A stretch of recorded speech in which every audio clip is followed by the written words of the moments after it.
You're about to play an unfinished level from The Last of Us Part 2.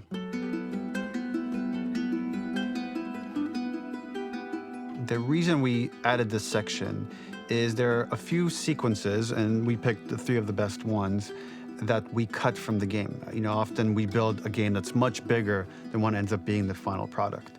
They were months away from being finished, but we wanted to give you an insight of what it's like when we built a game, because often we have this whole thing constructed and it doesn't have final art or audio or dialogue. And here you get to see the building blocks of what it's like when we first string a bunch of these levels together. This is the intro to the first deleted level, and this one is the roughest of the 3. We wanted to show more of how Jackson operates. So this is the festival where Ellie ultimately kisses Dina. This sequence would have come very late in the game as a flashback sequence while you're in the farm with Dina. And we wanted to show what is the rest of Jackson doing, and wanted to put on the stick, make it interactive. So you could see when you're outside, there are all these almost like carnival games that you can play. You could mix drinks, you could play with these kids that are playing a sort of clicker Marco Polo, sit down and listen to conversations. And all the different interactions were first or second pass, very, very early passes. The building blocks are there, but nothing is final. And ultimately, while we were very excited by this sequence, it's pretty fun and lighthearted. It just slowed things too much as we're barreling towards the end of the story at this point.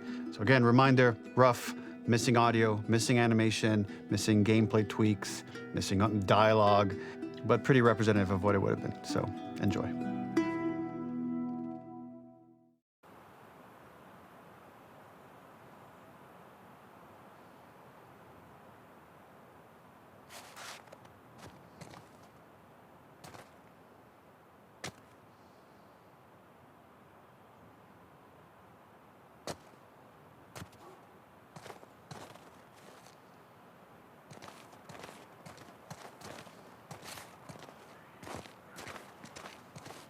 Originally, this level was going to transition us to farm.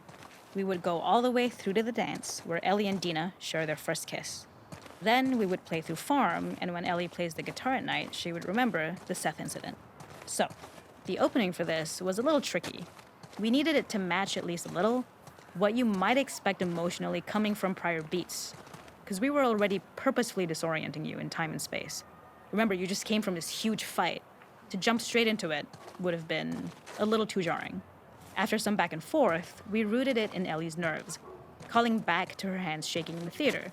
But this time, for a much more innocuous reason we'll find out later. She's nervous because she has a crush on Dina, who is the only reason why she's here at the dance.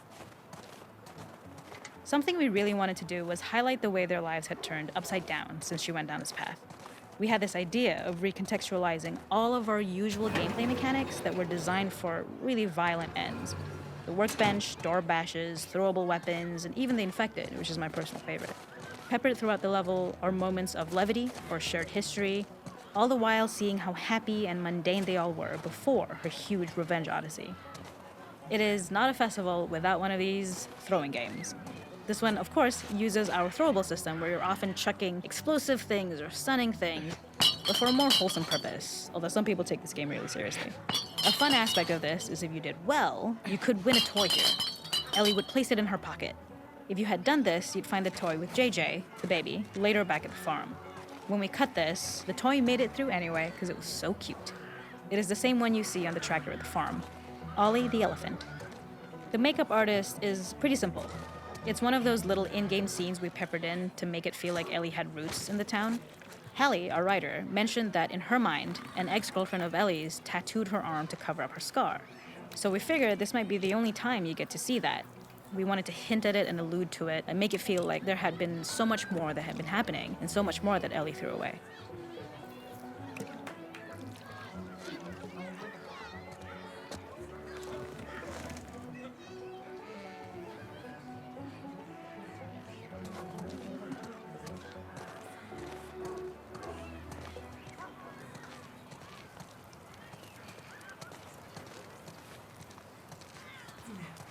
We use our workbench a lot to make a lot of things that kill and maim and hurt people. Here, we had the silly idea of using the same feel, harkening back to the same animations, using the exact same UI to instead fix a drink. Like the workbench, you could pick your base, and then you could add something to it. And at the time, we had some different reactions from Ellie based on how strong you chose to make the drink. Something we wanted to prototype, though, before it got cut, was picking up some ingredients around to add, like a lime or maybe a bottle of someone's favorite whiskey or salt, like you were earning upgrades. We also toyed with having Ellie carry around the drink you made and occasionally sip it, psyching herself up to go talk to Dina inside because she's nervous. It got too noodly, though, because she would need to keep placing it somewhere before she did anything, so it would have ended up more trouble than it was worth.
This is one of my favorite sections because I think that it achieves both the slice of life aspect of Jackson while also being a stark reminder of how dark the world that they live in really is. To attract attention and curiosity, one of the kids was supposed to make this adorable, messed up little clicker impression, and the others would giggle. We tried a version where if you got close enough, the kid might try and follow you a little before turning back. Since clickers are blind and move by echolocation, for this game of messed up tag, Ellie must close her eyes and listen for when the children give themselves away. The thought was that these kids are in relative safety. They still grow up with the dangers of clickers and runners, and all those lessons would embed themselves in the games that they play. When the festival got cut, they tried to preserve this moment and move it to the front of the game where the snowball fight is, as a tutorial. However, being in the headspace of a clicker doesn't really teach you how to deal with them.